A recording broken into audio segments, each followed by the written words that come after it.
राज्याचे उपमुख्यमंत्री आदरणीय अजितदादांचं आज दुःखद निधन झालं.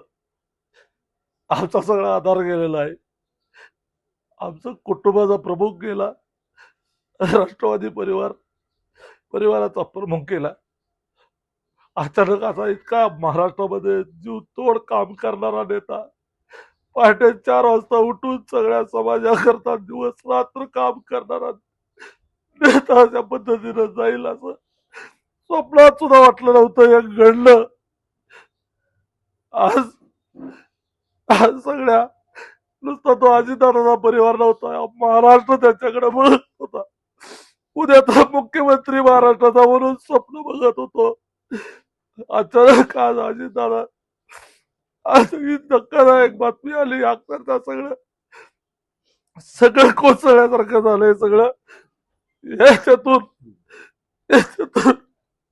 त्यांचा परिवार, राष्ट्रवादीचा उभ्या महाराष्ट्रातला परिवार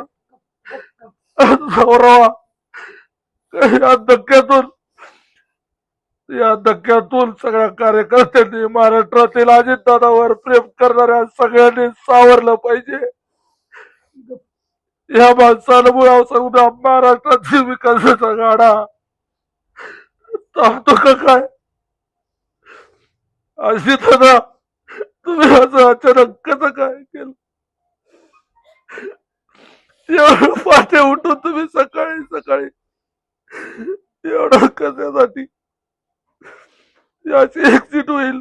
महाराष्ट्राचं नाही देशाचं नुकसान झालं. इतकं चांगलं काम करणारा मेहनती माणूस या महाराष्ट्राला पुन्हा मिळलेला आहे.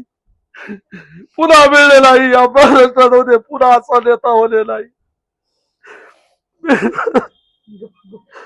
माझा परिवार आणि माझ्या सगळ्या जिल्ह्याच्या वतीनं तुम्हाला श्रद्धांजली अर्पण करतो दादा.